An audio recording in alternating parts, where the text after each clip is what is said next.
All right. Hey, everybody. Thanks for tuning in. NASCAR Chat with Ham. I see some people already on here. Hopefully, it's not too noisy. I got a fan going because of these lights. It gets kind of hot in here, as I've said before. But I see Scott Trevison's still down at Daytona, and I guess it was still raining. Looks like he was catching some kingfish and big jacks. Scott, what is a big jack? I've heard of kingfish. But hey, Tom Robinson, and hey, Rachel Rodman, and Terry Quinn.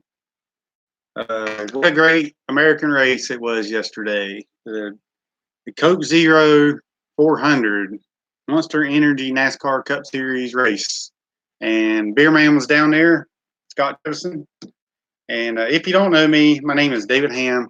I was a 25-year NASCAR engine builder, retired recently, about a month ago, owner of Hamscapes, equipment repair, and landscaping company. And I also was a 7-year Jackman, and as Beer Man would say, 3-time, I think it was 4-time All-Star Jackman, whatever. That just means I jacked for the All-Star race at Charlotte Motor Speedway. So hope everybody had a great day. It's been extremely hot and humid here. I don't know how it is in Daytona. Why don't you tell me, Scott? But I was just getting a little bit of this Monster protein shake. Give me a little bit of pep here because I'm having trouble cooling off because I got the air conditioning on and it's just been a scorcher. I think my body temperature gets up so high that it just has trouble coming down, apparently. So yeah, that picture, Rachel, she says, love the picture, David. She's talking about my picture of the my thumbnail on YouTube. I think that was in 97, I believe, with Sterling Marlin. But I was going to show you some of I've got a couple of fire suits here. I'll show you right quick.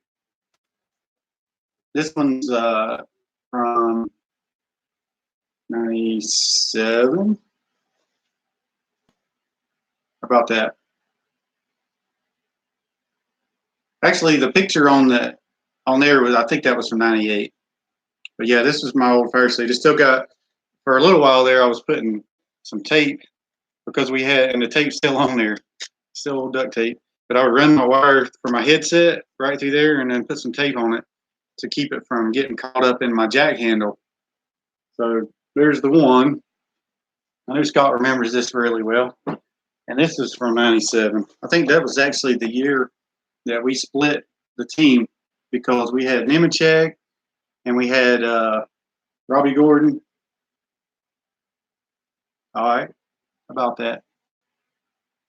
And we had, and about halfway through the season, Robbie Gordon was kind of showing himself, getting out of the race car and saying he was done.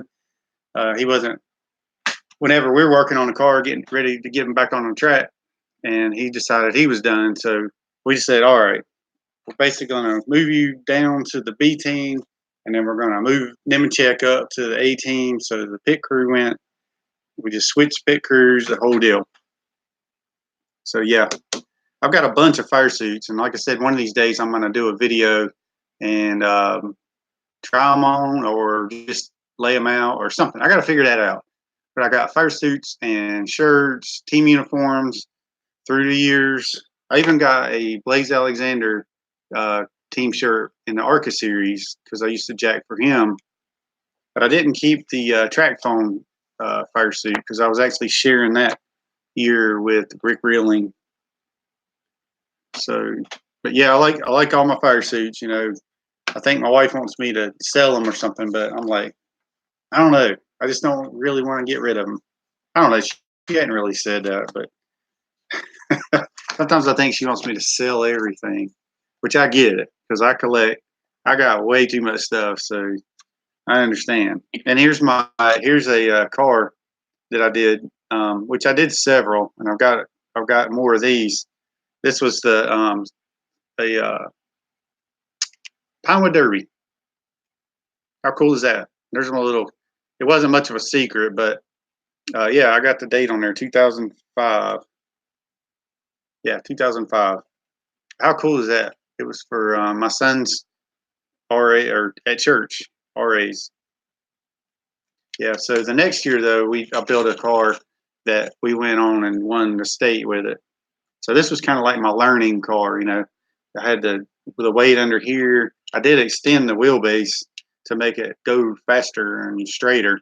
But later on, I started putting that piece of mallory right in the end. I should do a video on how to do that, how to build a kick butt winning car, since I got the experience. And hey, Darla, glad to see you listening in from Indiana. And Scott's in Daytona, and Rachel's in Charlotte, and Terry's in Oklahoma, Broken Arrow. Yeah, that's my professional tape job here. But like I said, I took a car and I hogged out everything. So, and then I put a little screw and some washers up in there. That way, if it was overweight or underweight, I could adjust it there at the track. And so, actually, Ernie Irvin was racing against me the last year I did one, and his car was so bad, it was about a half-inch shorter, so the wheels were in closer, and it was going down the track, and it was doing this all the way down the track. That's so it wasn't going very fast, and our car went took off. And so if you talk to Ernie Irvin now, if you ever see him or meet him, ask him about Ham and his Pinewood Derby car, because he still says that I didn't teach him my tricks, which is, he laughs about it now. But yes, so so we had a Coke Zero 400 Monster Energy NASCAR Cup Series race this weekend, and the results were, as you know, we had a new winner. This kid's never won before. I'd say he's never won before. He's never won in the Cup Series, whether that be the Winston Cup, the Monster Energy Cup, the Sprint Cup. He's never won in this level of racing before. So his name is Justin Haley, and he's driving the 77 car, which is odd to see that 77, because you remember years ago, the 77 car, it used to run decent, but that's been a long time ago. I haven't seen it in a while. All right, so second place was William Byron, Jimmy Johnson in third, Ty Dillon in fourth, Ryan Newman in fifth, Corey LaJoy finished sixth, which is an impressive run for him. Eric Almirola, seventh, Matt DiBenedetto in eighth, and Matt Tift in ninth, and Kurt Busch in 10th. So, yeah, speaking of Corey LaJoy, I think he's an up-and-coming rising star. You know, his dad drove Randy LaJoy back in the day when I jacked for the Busch Series. His dad was running then in around 2001. Matt DiBenedetto seems to be getting lucky here lately. I say lucky because it's basically fallen in place at some of the races. So, yeah. So the Justin Haley, though, how about that? That's an impressive win. So he basically put himself in that position. He avoided the big wreck, put himself in position to win the race. And I think part of that, too, was because Kurt Busch decided to pit, which we'll get into that in just a few minutes. So does anybody have any questions, comments? Rachel says, what do you think about how Kurt Busch felt that NASCAR screwed him out of a win? I think that Kurt Busch probably thinks that he gets screwed a lot of times. You know, I'm not really sure about that because I don't know what else NASCAR could have done. I think that, you know, he had the option of staying out because I believe he was leading there at lap 120. Let's see, what was that? The note about, hold on, I got it right here. So at lap 124, the leaders came down pit road for stops. Kurt Busch stayed out, and he kept the race lead, right? So then the next thing you know, he decided to pit on lap 127, and then the red flag came out on 128 as inclement weather was in the area. Yeah, so, you know, what do you do? I mean, the lightning strikes were within 8 miles. And the rules say the lightning strikes are within eight miles. You pause the race or you stop the race because, you know, it's dangerous for the fans. Scott was down there. So what do you think, Scott? What's your opinion on that? Because he was down there in the stands, and he called me on the what do you call it? Live action on his cell phone, FaceTime. So yeah, David Bierman is mad as hell. I am tired of these NASCAR Truck Series drivers going up into the Xfinity Series and winning, and especially these Xfinity drivers going into the Cup Series and winning. That's pretty good, Scott. Yeah, because now what are the Cup drivers going to say? We can't have this. We can't have these kids coming in and winning, or fans, I should say, because the Cup drivers, I don't think they're the ones complaining about the going into the Busch Series, or I always call it the Busch Series, the Xfinity Series, or the Truck Series and winning. But yeah, that's pretty funny. I was kind of curious to see if I like that. I might have to use that one on something. So Rachel says, I like how Daytona and Talladega are unpredictable. Do you like it too? I do. I think so. I was talking to Hutch Strickland about him racing down at Talladega and Daytona, and he kind of made a comment that, well, I probably should.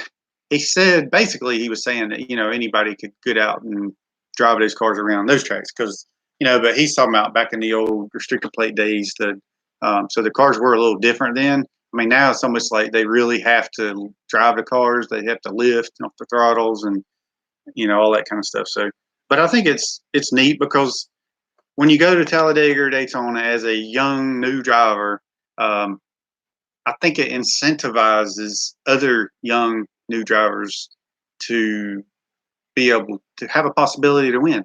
Because who would have thought that Justin Haley was going to win that race? So he's kind of an inspiration to the younger up and coming drivers. They could say, you know what, I'm going to get out here and I'm going to drive because I have a possibility of winning a race, a NASCAR Cup Series race. And they may just decide to, go to Talladega or Daytona. So stage one winner. Yeah. And Tom, he's an Indiana boy. And the smaller underfunded teams, it gives them a shot. That's exactly right. Hey, if you like this T-shirt, I kind of thought it might be appropriate to wear, but I'll put a link to be able to purchase this T-shirt. I'll put it down in the comments after the video is run.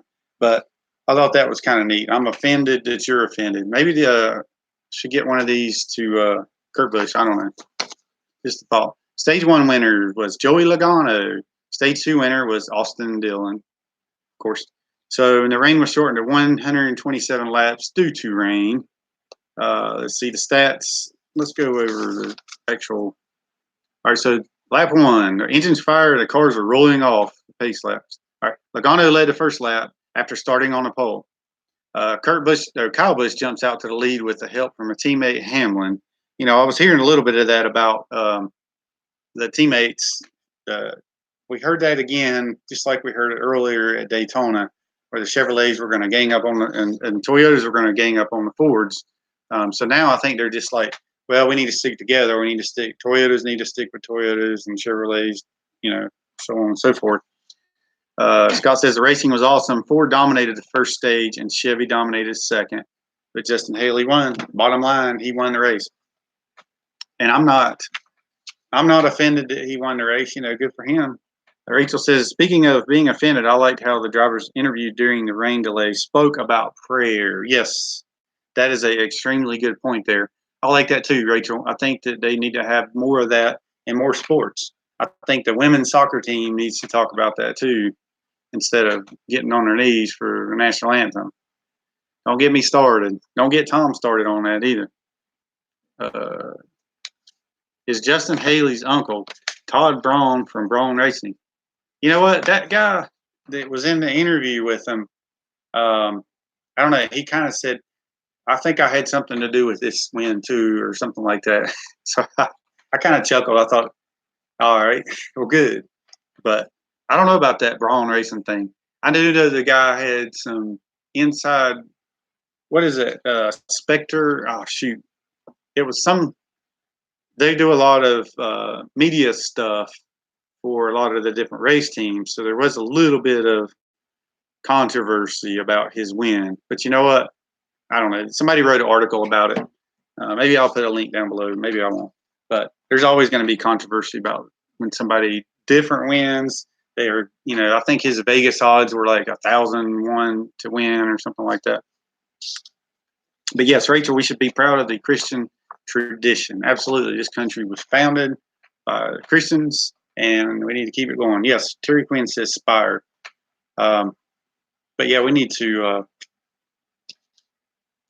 be broadcasting the Christian faith and keeping that in sports. You know, one nation under God.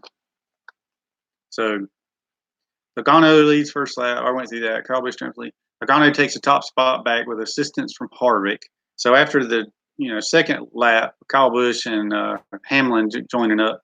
You know, the Toyotas, then the Fords get together and they come back up. Tom Robinson. We went to Hut Strickland's. Me and Tracy, and we took a couple of friends with us.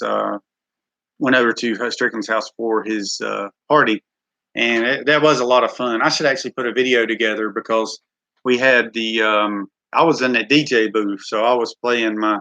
I did put a video on Twitter, so look me up on Twitter. It's DHammiam, and I put a video with me up in the DJ booth with Hut and Pam there, and then her brothers were there, Allison boys, and they were on the stage. And one of them had a trash can, the other one had a guitar, and my son was playing, and Rusty Adams was there. He was playing a guitar, and then we were all singing different songs, and we kept on going till Hut said, "You know what? I got to get ready. I'm wore out because I stayed up or got up too early this morning." So he said it was, and then Pam had to go to work, so we had to run out of there. I guess it's about 11 something when we got done, but they said they were glad they finally found them a DJ because I love doing that. That was a lot of fun. And I did not bring my banjo, Scott, because I haven't been practicing. Believe it or not, I have not been practicing, dude. I got to get on that. I have got to get on that.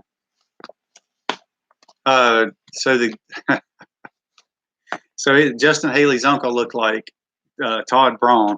He might be investing in Inspire Motorsports. You never know. Let's start a rumor. So lap 7, Logano leads, followed by Kevin Harvick, Keselowski, Truex, and Kurt Busch. Busch in the top 5. Front of the field has gone single file. So the top 10 cars were hanging on the bottom of the track in single file action. And Beerman was there. I guess he saw all that. And it was pretty cool because when he called me on FaceTime, he had the phone and he was showing me the cars going by. You know, it kind of brought back a lot of memories. It's been a few years since I actually been to a cup race. But you know what? Next year, I'm going to plan to go. Well, you know what? It's not going to be there next year.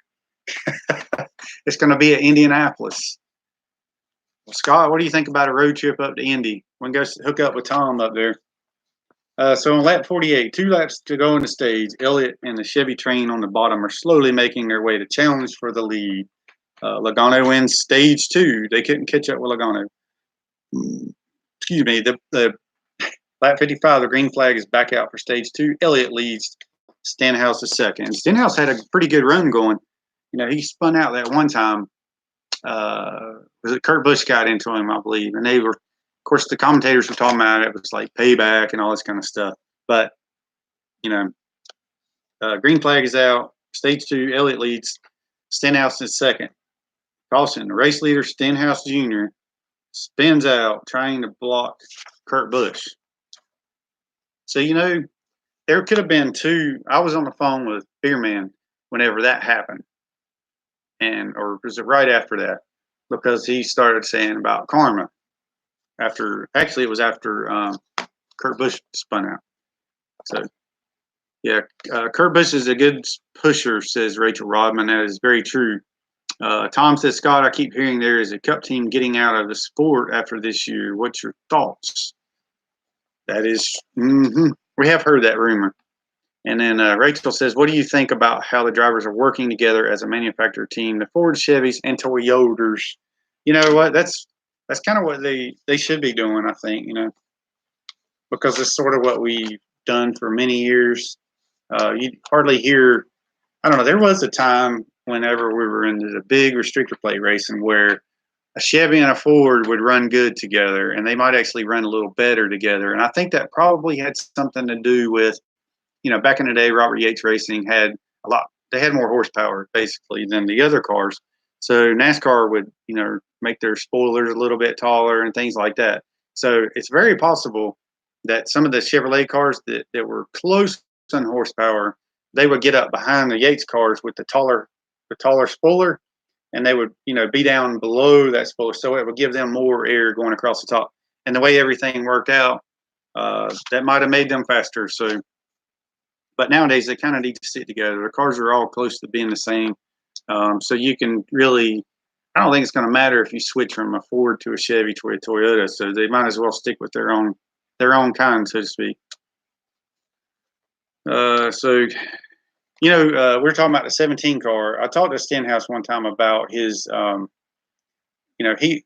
he's always been pretty good at the plate tracks. Even in the Busch Series, he won a couple of championships for us at Roush Yates Engines and Roush Fenway in the Busch Series. And he said the biggest difference was switching from a Cup car to a Xfinity car was that the Xfinity car, the way the gear rule was and the horsepower that he didn't have to lift.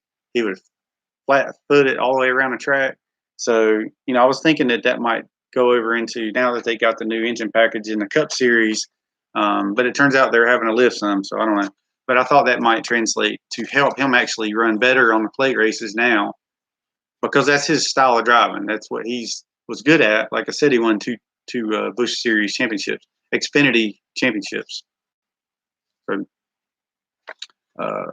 yeah. Tom says, I'm hearing it may be Roush Fenway selling out. I don't know what to believe. I mean, yeah, we don't really know yet. I don't guess silly season is still too early to tell. Yeah. What about so? Yeah, Rachel, the restrictor plate racing in the past was definitely it was definitely exciting and different back then. Yeah, so so lap 106, green flag is back out for the final stage. Logano leads, Newman is second. So how about Ryan Newman being up there? He wasn't too bad. But how about this? The big wreck ensues. Austin Dillon gets loose and comes down on Boyer. Boyer was running good too. The melee collects 17 cars. So that took out, I mean, I'm sitting there watching the race, or I'm out in my shop watching the race. And I'm just watching, and I'm like, seriously, all the front runners, all the Fords that were in that front. The only one I was kind of happy about was Hamlin. I was like, yes, because when he took the lead, I was like, seriously, he is not going to win this race. I did not want to see Hamlin win at all. So yeah, Rachel says that was a huge big one at the end. I felt bad for Joey. He had a strong car. Yes, he did. I'd say he had definitely, if I had to pick who I would have thought was going to win, it would have been Joey, matter of fact. Or even Brad. I mean, one of the Penske cars, because how strong they're running. Tom says this next package is going to be a big deal. I will get cars off the ground and be more mechanical grip and the driver's ability, just like back in the Thunderbird days. Lumina and the Pontiacs. Yes. It's funny, the old Pontiacs we had our Pontiacs in 95 and 96 when I got into NASCAR, into 94, and that was with Kyle Petty. And it was always Chevrolet engines. I mean, I don't know if everybody knows that, but Pontiac's a GM car, and it was all they were running Chevrolet engines. Before that, they had the old V6 engine, which was a Buick. All right, so lap 123. Here's a list of the cars that were involved in the wrecks. There was, goodness, there was a lot. Austin Dillon, Clint Boyer, Ricky Stenhouse Jr., Hamlin, Elliott, Logano, Kyle Busch, Eric Jones, Bowman, Larson, Preece, Ryan Preece, Truex Jr., Blaney, Klingerman, McDowell, Boucher, and Wallace. So yeah, a lot of good cars were taken out in that wreck. So lap 124. The leaders come down pit road for the stops, pit stops. So Kurt Busch stays out and will keep the race lead. This is what we talked about earlier. But then he decided to pit on lap 127. I think that they saw a break in the clouds. They're like, okay, we're going to go back green. And then on lap 128, the red flag is out. The cars have to come pit stop for inclement weather in the area. I believe it was because there was a clap of lightning at some point there. And so then they ended up calling the race. Due to inclement weather, the Coke Zero Sugar 400 has been declared official. So at lap 128, Justin Haley wins the race. That is his first Monster Energy Cup Series race win in his third start. First win in 3 starts. Not too bad for the young kid. All right, so what are y'all talking about here? It's not a Hamlin fan. Rachel says, no, I'm not. And I'll tell you why. My good buddy, Mike Nieder, who owns all the McDonald's in Iredell County, told me, well, and this ain't the only reason. I've heard different things. But he told me he come in to McDonald's one time and was asking for, he said, Mike said, you're Denny Hamlin. And mind you, Mike owns 9 McDonald's stores. So, he's not just, whatever. I would never be rude to anybody anyway, but I'm just saying Denny Hamlin probably thought he was better than Mike for whatever reason. So Hamlin's like, yes, I am. Now can I get my food? And that was all he said to him. And I'm like, really? And so Mike said, you can have anything you want. And he said he just turned around and walked away. So to me, I don't like hearing stuff like that about drivers because you know what? You put your pants on the same way I do. You think you're better than me, then I don't even have any use for you, because I got friends that are drivers that aren't like that. So to me, that's not cool. Yeah, that is pretty rude. So, all right. So the top 16 in the points. I meant to go over how many Chevrolets. Oh well, at this point, it don't matter because that race, there were so many that wrecked out. That it was all over for. Yeah. So our top 16 in the points, we have so Joey Logano is leading the points still over Kyle Busch, Kevin Harvick, Brad Keselowski, Martin Truex Jr., Denny Hamlin, Chase Elliott, Kurt Busch, Alex Bowman, Eric Almirola. I guess he would be Ryan Blaney would be in the top 10. Yeah. William Byron 11, Jimmy Johnson 12, Kyle Larson 13, Kyle Larson 14, Clint Boyer 15th, and Ryan Newman 16th. So that's the top 16, and 7 of those are Fords.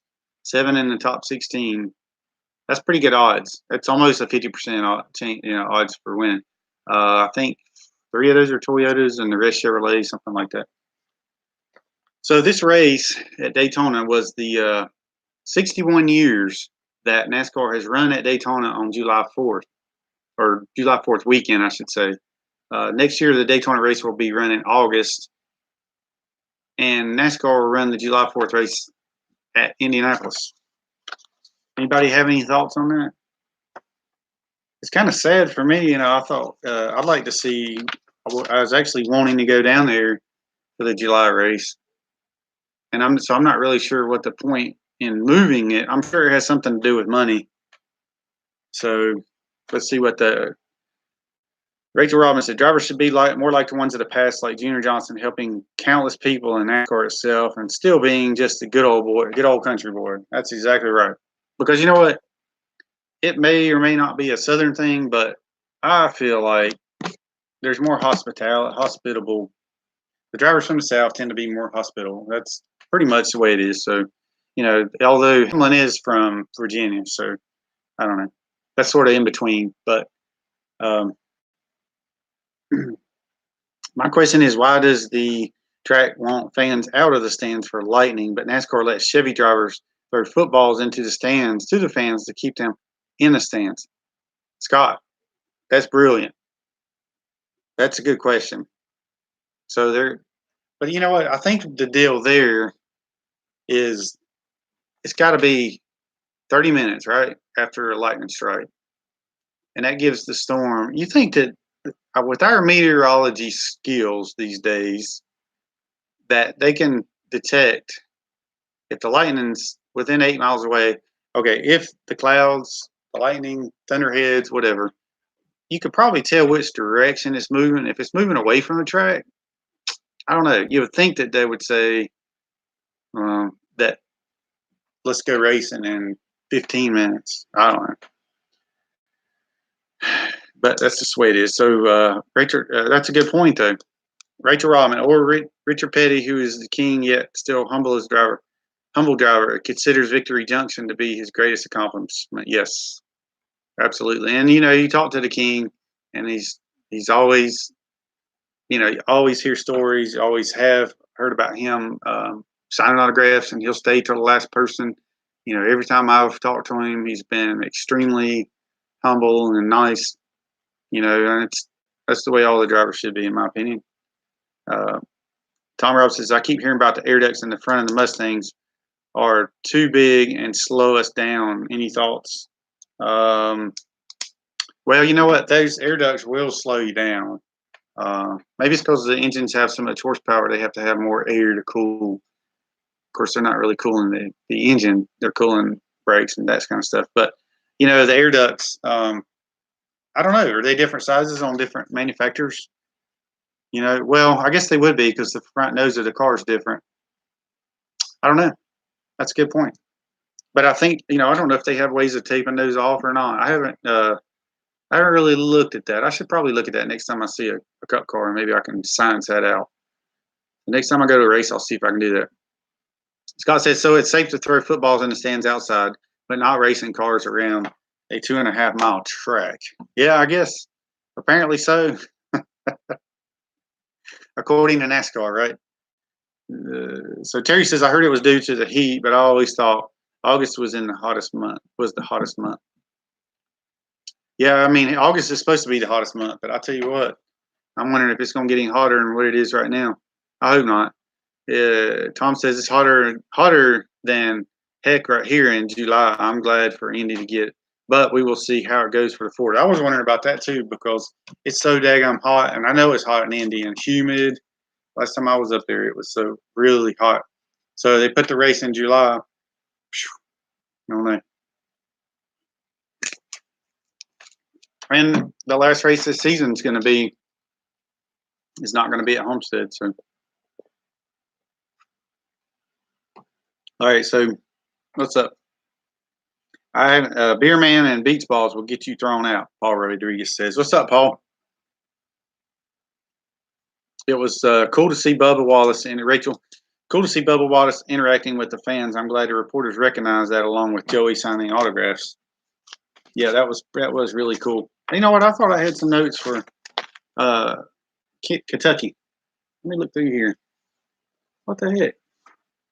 I bet one of my pages got blown away out there in the shop. I was sitting out there, and I had my notes sitting and watching the. Well, alrighty then. One of my pages got blown away. So I'm going to see what I can find here. I've got it in my docs. It's just going to be kind of small. But I was wanting to read some of the information about the upcoming race at Kentucky. Let's get down to the last page here. Kentucky Speedway. All right, so Kentucky Speedway broke ground in 1998, July 10th, 1998. The excavation was the largest in Kentucky history, displacing 7.2 cubic yards of earth. The facility was constructed of 48,000 cubic feet of concrete, the equivalent of a 50-story building. All right. 1.5-mile tri-oval asphalt surface. The first NASCAR-sanctioned races were held June 16th, 17th. NASCAR All-Pro won by Billy Bigley Jr. and the Camping World Series truck driver Greg Biffle. I remember when Biffle was kicking butt in that old Granger truck back in the day. All right, so May 22nd, Speedway Motorsports announced its intent to purchase Kentucky Speedway. I actually went to Kentucky in the Xfinity Series. So Speedway becomes SMI's 8th on track. They enhanced the Speedway, invest $13.5 million in the facility enhancement in 2009, expanded the parking, 200 infield camping spots, and all guest experience enhanced. All right. So the first NASCAR Monster Energy Cup Series race was held July 9th, 2011, and was won. Who was it won by? I've got it right here.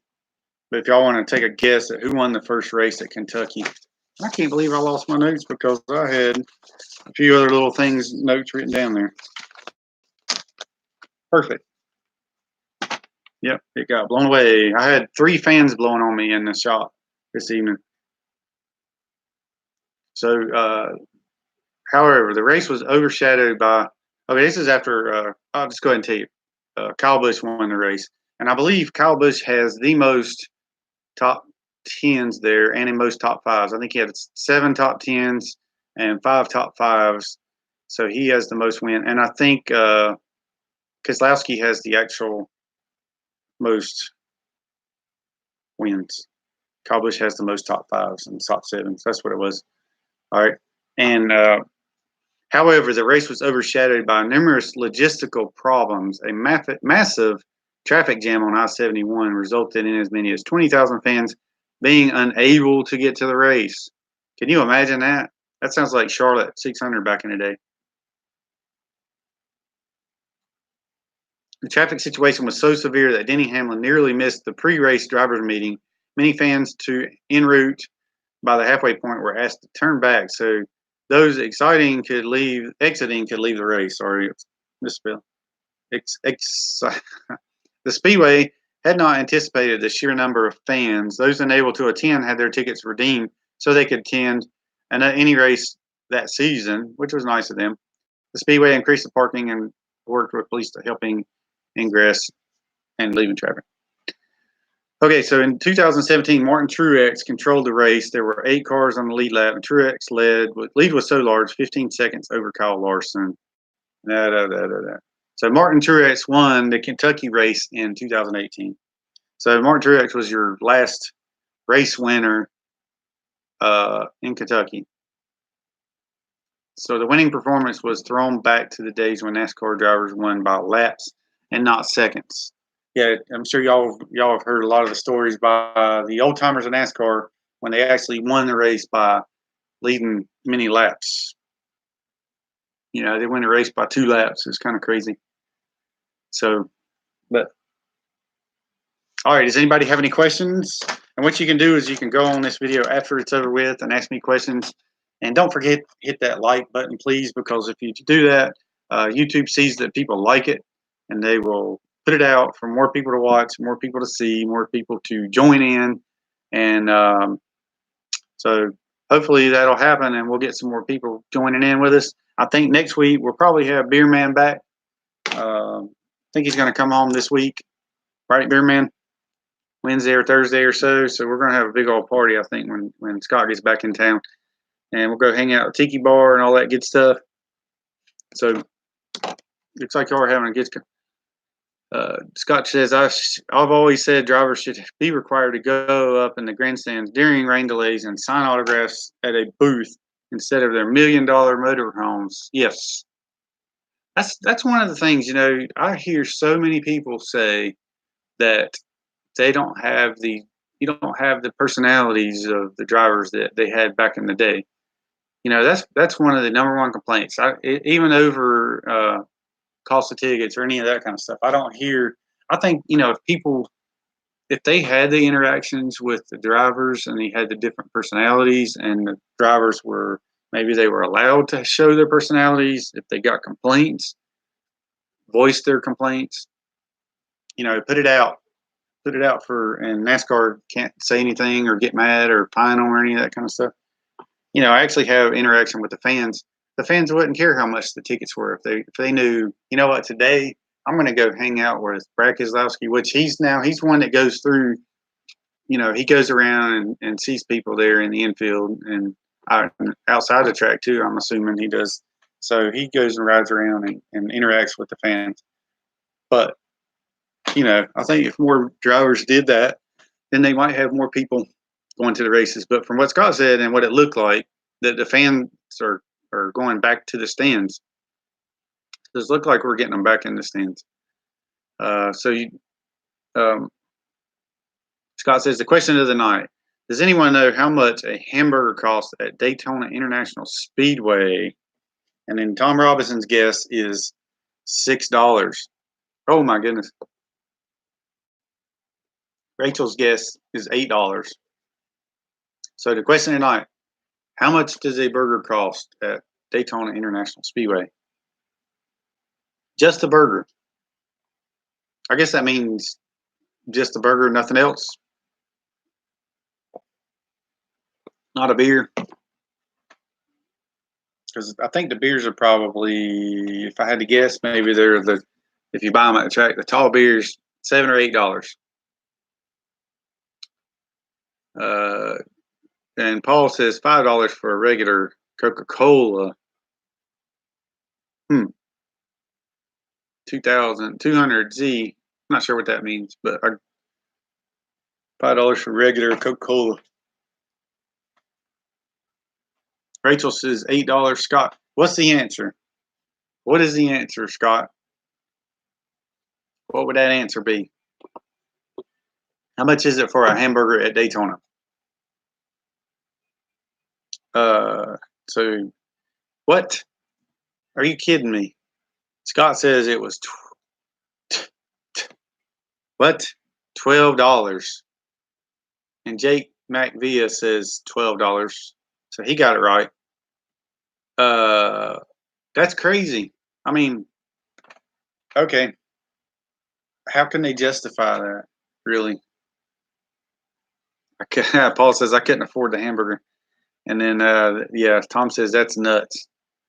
That is nuts. I mean, what's up? What's up, Daytona? Why are you going to charge $12 for a hamburger? I mean, I realize, you got your Lee. You got to pay people to come in there and cook on them and all that stuff. But daggone, ain't you making enough? Yeah, they better be at least gourmet hamburger. They better be this daggone thick, and they better be this big around right there for $12. I mean, it better be like this right here. Well, that's not very big around, but you get what I'm saying. That's craziness. All right, so don't forget to subscribe to the channel, hit that bell notifications if you want to tune in with us on our Monday night chats. I'm going to try to, like I said before, I'm going to try to mix it up and go to different locations and that kind of stuff throughout the year. I was actually considering sitting out on my deck, my big deck out back tonight, but it was just too dang hot, and I bet the bugs would be all over me. It's so humid.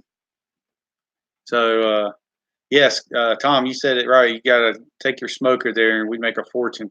We need to plan to do that. We need to plan to go to one of the races, and all of us get together, and we tailgate and hang out.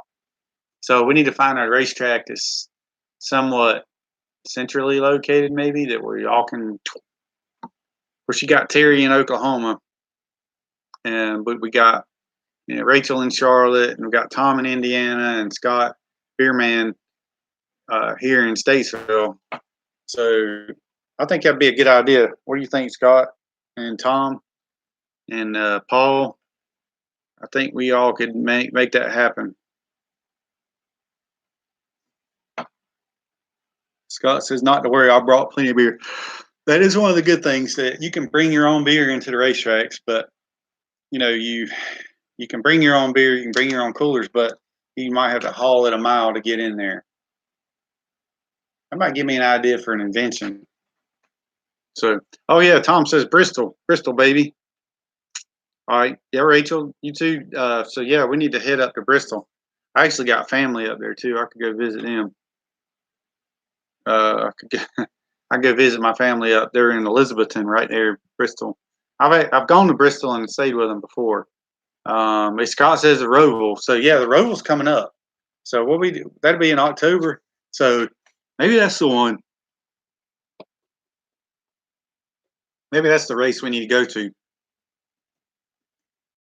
We need to go to the Roval at Charlotte. That could be our first track experience to hang out together. All right. No, you won't see Scott with Miller Lite. Scott's a Coors Light kind of guy, no doubt. Yeah, the soft side's coolers only, and okay. So you just put that over your shoulder and carry it on in the track. What about you could do one of those camel things? You could just fill it up with beer. Of course, that wouldn't be much. Camelbacks, one of those backpacks. Yep. All right. Well, thanks everybody for tuning in, and we will continue this escapade on next Monday after the Kentucky race. See what happens there. Maybe it'll be a little more exciting. Maybe we won't see as many storms. Um, Maybe we should do. Me and Beerman could do a video together during the race, and we could have a premiere it on Monday night. We might do that sometime because I'm pretty sure y'all might enjoy seeing us hanging out, watching the race, and playing our tunes. Maybe like that, my little banjo and Scott on his guitar. So, but thanks everybody for tuning in. We'll see you next time. Don't forget hit like and subscribe and all that good stuff. If you want this shirt, I'm gonna put it down in the comments below. Um, Pretty good price on it, no big deal. But you could walk around and say, "Listen, people, I'm offended that you're offended." You know, the way things are nowadays, everybody's offended by everything. So it'd be kind of funny. You know, I think some people that have a sense of humor would get the humor in it. So, all right. But thanks everybody for tuning in. Love you, mean it. See you soon, Scott. We'll see you hopefully by the end of this week and later, Elvis and all that good stuff. So, all right, y'all. Have a good night. We'll see you next time.